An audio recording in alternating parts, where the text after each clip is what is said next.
Welcome to SUAANGAN. I'm Roy Goose. Tonight, we'll be looking at two young Inuvialuit professionals who have completed their education, have taken their necessary training, and finished what they started. David Nasogaluak Jr., originally from Sax Harbor, Northwest Territories, currently living in Inuvik, tells us what it takes to become a helicopter pilot. And Kevin Mitchener from Inuvik, Northwest Territories, another young Inuvialuit professional, will tell us what's all involved in the education and training of becoming a fully fledged helicopter pilot.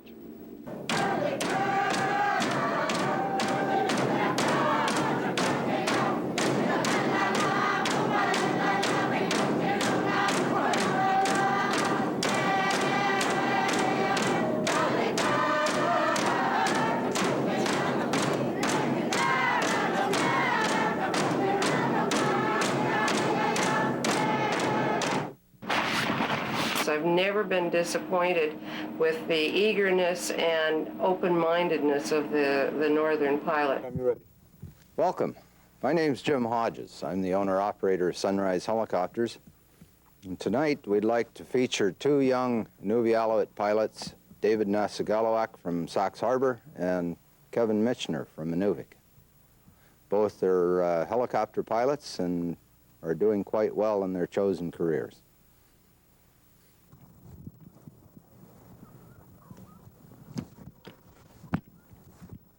What got you interested in aviation?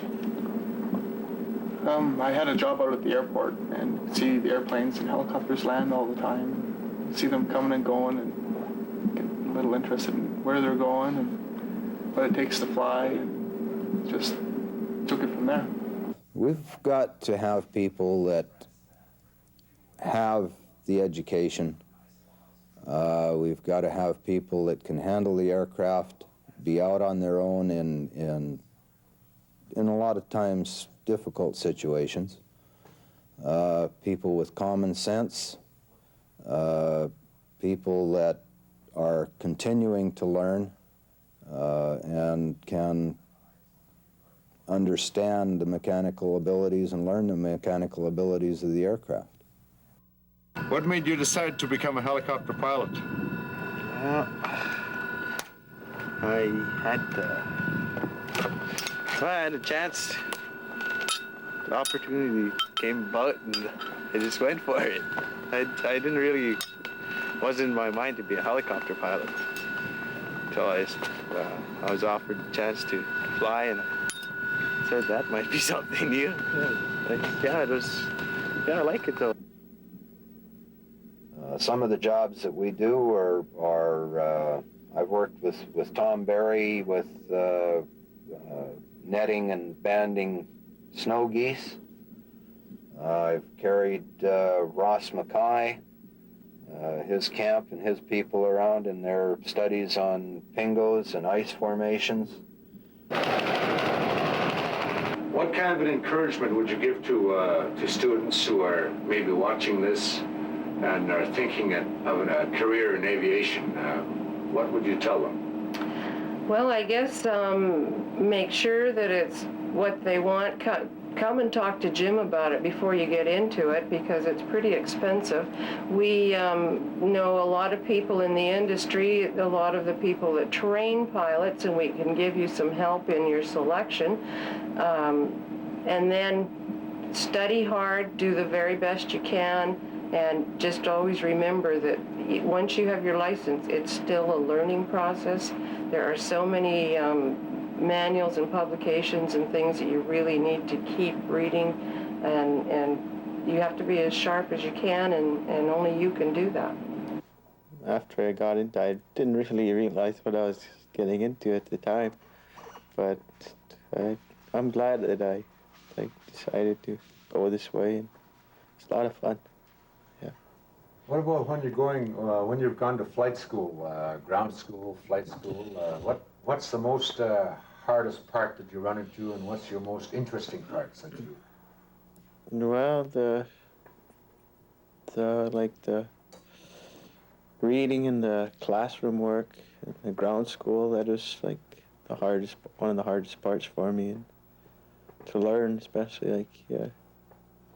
That's one good thing about when you go to school, you're always keeping up, like, reading, and you get adjusted to, like, when you get homework and that, you're always doing something, but once you don't do, like, paperwork and that for a while, it's hard to get started again, like, it's like going back to school, and got a lot of work to do, a lot of reading, and lots really works your mind. You have to be able to learn how to understand a lot of things like aerodynamics, weather, navigation. Yeah. Practical is like just more interesting and intense like that. It's you scare yourself and you really wonder what you're doing here. Then after a while, when you begin to understand it, it doesn't seem as difficult. Yeah. You know, yourself, David, you have experience of traditional lifestyle out in the land when you're traveling with snowmobile, dog team, whatever, Hondas. Yeah. And then you're flying these guys in navigation. Is it different kind of navigation at all, or? Well, it's a little different, like a little more detail. Like the places that when you take people out, they want to go to like certain places within like a quarter mile or something like that, like right into the spot that they pick a spot on the map they want to go to. Whereas when you go out in the land, you can, okay, let's go that way, and you go out and you don't really know exactly where you're going to go. You just go out in general direction. Yeah, but in this business, you got to know where you are all the time, and you can't like forget about. You always got to know what's happening ahead of time and be prepared. Yeah, it's a little more intense. Yeah, but in general, like it's helped in like where the sun comes up and goes down, and in the weather it helps too. Like when you like see the weather when you're out in the land traveling for a while, you can judge the weather a little better, and like some of these places have different winds. Like in Kentucky, you get a west wind, you usually get bad weather, and east wind is good weather. And yeah, you just it helps when you got a little bit of like a traditional knowledge. You tend to mix that in together. Yeah, it helps. Yeah, it's a good experience. I mean, it's no, you can't get something right down pat right off the bat. You just gotta keep going ahead until you learn it. Yeah. What about the reaction you get from our own people when you land, let's say, in Tuktoyakto, Palato, Holman Sachs, Inuvik, somewhere in the east? Well, they're surprised to see you flying around, and it's something different, something new. You don't, especially in the Eastern Arctic, they really are they're shocked to see somebody flying around. What about finishing school? What would you tell students that are watching this right now? Well, you should just try to get your grade 12 anyway, because it's like to go anywhere now you need like your education, and it's like the foundation of what you might want to do later on. Yeah, you won't get very far without your education now. It's changing pretty fast around here anyway. Yeah. David Nasogaluak Jr., thank you very much for talking with us today. Yeah, you're welcome. David Nasogaluak Jr. received most of his education in Sax Harbor and also the school in Inuvik. He currently lives in Inuvik and Tuktoyakto. Coming up next, we speak with Kevin Mitchener, another Inuvialuit helicopter pilot.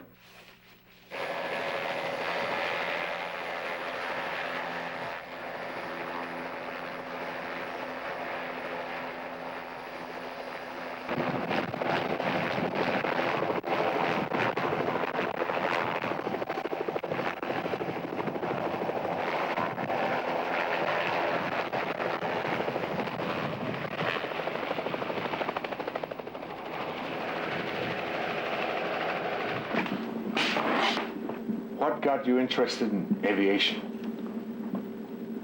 I had a job out at the airport and see the airplanes and helicopters land all the time. See them coming and going and get a little interested in where they're going and what it takes to fly, and just took it from there. After you finished high school, what was the heaviest deciding factor that got you involved in this field? It costs a lot of money to get your helicopter license, and once I found out that you could get sponsorship through the territorial government, that was a big deciding factor. They was going to get support, so once the support was there, I went and did it. How long did it take you to learn how to fly these machines? I started the 1st of January, and I was done by the end of the first week of April. So only about 4 months. Wasn't very long. Was it flying these machines? Was it what you expected, or a lot more than what you really thought was involved in flying? There was a lot more involved. You're a lot busier than I actually thought you would be. Pretty busy in the cockpit. How long have you been flying these helicopters? I'm coming up to my 5th year flying. I've had 5 summers and 4 years, 5 summers. All of it up here. Mm-hmm. If you had to do it over again, what would you do different, or would you do it all the same? Pretty close to all the same. I'm having a good time.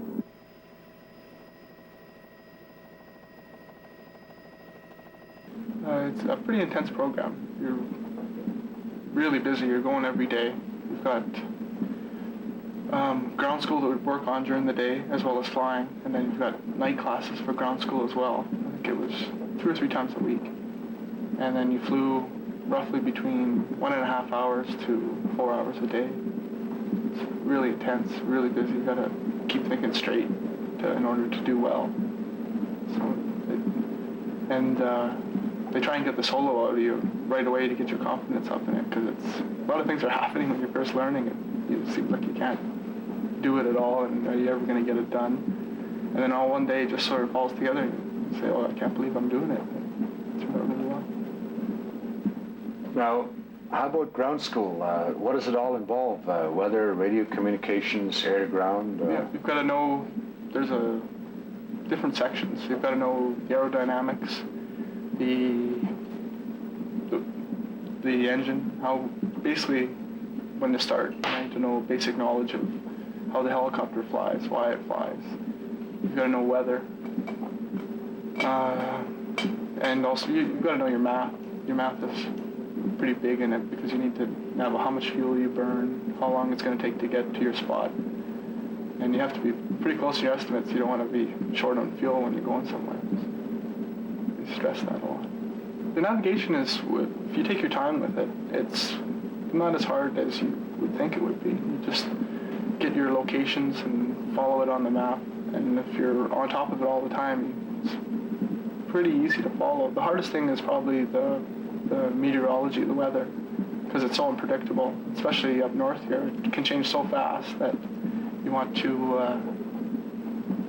know what to expect, or sort of be able to guess on what's going to happen next. Those meteorologists at MOT, they have a lingo all of their own, and they're repeating a whole series of numbers, and that tells you the cloud, the ceiling, the temperature outside, visibility. How do you get that all straightened out in your head? You've got a lot of practice. A lot of practice. Repetition? Yeah. Practicing from different airports. You get a big sheet with a whole bunch of different airports with a whole bunch of different forecasts, and just practice and practice to get it all down. It takes a while. That's probably one of the hardest things to learn, is the new languages with the shortened versions of words and things. It takes a long time to get. Like you said, Kevin, when you see pilots go into a helicopter, thinking back to when you knew nothing, absolutely nothing about flying, and you saw these people going in and taking off, It looks easy from the outside, from people who are seeing you going into the machine, starting it up, do your walk around and starting it up and then fly. What parts are the most concentrated part that requires all of your attention? When you're flying helicopters, everything is, you've got to be on top of everything all the time. You can't let up for a moment. You always have to know you can't take any breaks. Your break is when you're on the ground taking a physical break. When you're in the helicopter, you've got to be on top of it all the time. When you're flying these aircraft, the subject that's taught to you in high school, which subjects are the ones that you use the most? Math and physics are the subjects you use the most. You've got to know the aerodynamics of the helicopter, why it flies, basic knowledge of how the engine runs, and if something goes wrong, how to follow it to figure out what exactly is wrong. There's a lot of different parts that you have to check things out. And then your math for your navigation and meteorology, time. Know how much fuel you're going to use, how long it will take to get somewhere, how far somewhere is. If you're going to more than one place, you have to be able to put it all together. When you're flying to different jobs and you go to different communities and you see our own people go up to you, what kind of reaction do you get from people? The biggest reaction is about, they think I'm there to help with the crew, and then they find out that I'm flying, they're a little surprised, then they're pretty happy to go flying with me afterwards. Does that make you feel good? Yeah, it does. It makes me feel really good. What kind of advice would you give to high school students right now that may be watching this and maybe wanting to involve themselves in this kind of a trade? What kind of advice would you give to them before they go into it? Finish school first. There's lots of time even when you get your grade 12, there's lots of time to do what you want. So finish school, and then for the aviation background, it's take your time with it, because no one gets it right off. Take your time with it. You know, it'll come. It takes a little while. You're always learning. I'm still learning. Jim and Meredith Hodges are the owners and operators of Sunrise Helicopters here in Inuvik. David Nasogaluak Jr. and Kevin Mitchener, both young Inuvialuit professionals, are pilots with Sunrise Helicopters. I'm Roy Goose. Good night.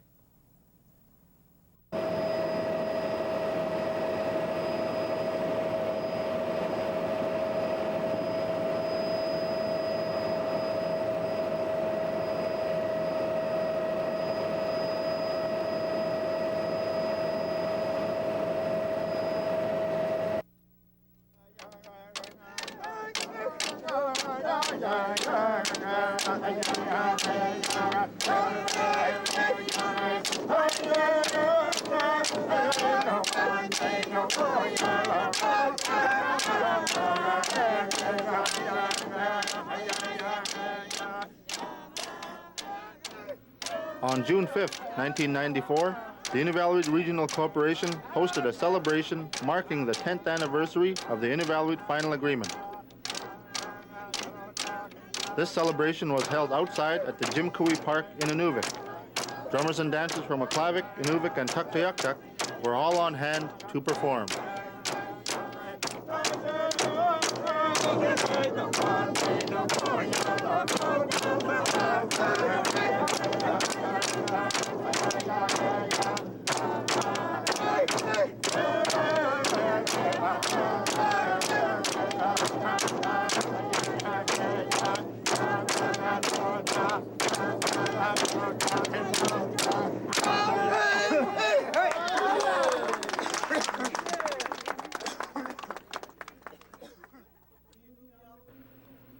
These members of the original Cope group were all given plaques commemorating their time and effort during their first years. Billy Day, Andy Carpenter, Charles Hauga, Rini Airy, Annie C. Gordon, Bertha Rubin, Elsie Klinkenberg, Bob Dillery, Nelson Green, Peter Green. Special recognition was given to Sam Raddy, Mark Noxana, and Wallace Goose, elders who had a direct effect on the Inuvialuit Final Agreement.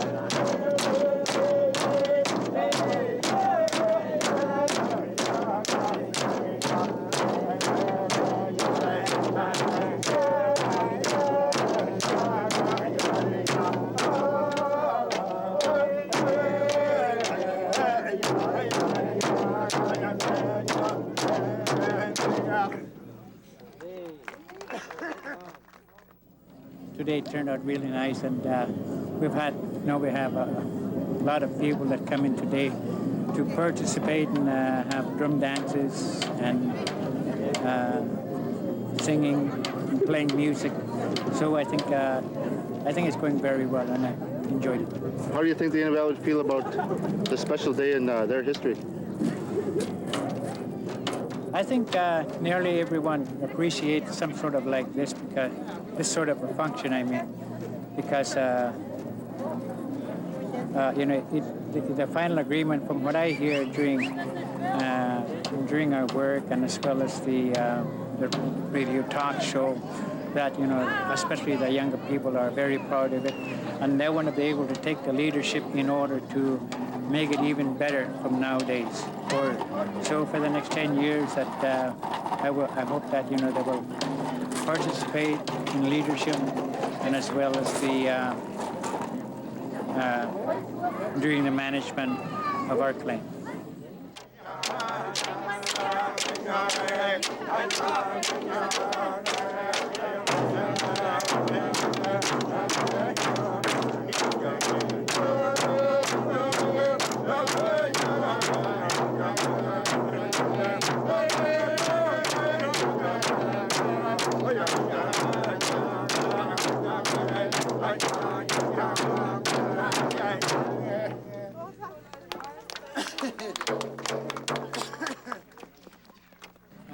Overall, I would really like to thank the communities, and as well as the elders, the youth, all the people who have participated, and they have much to be proud of. That because of our claim has gone through difficult times over the last 10 years. It went through recession and it survived, and this is the kind of the claim that we have negotiated, and I hope we don't have to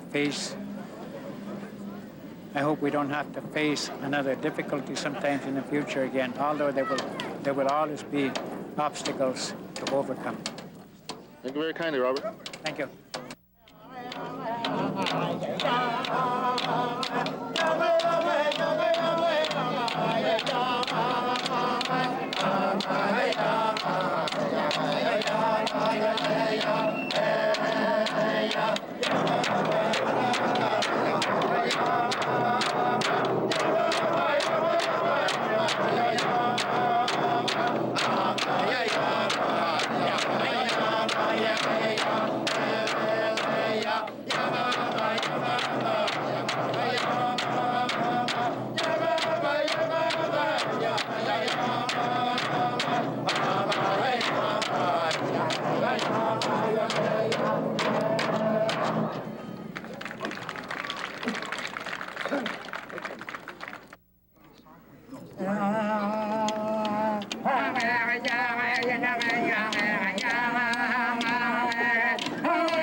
Ay,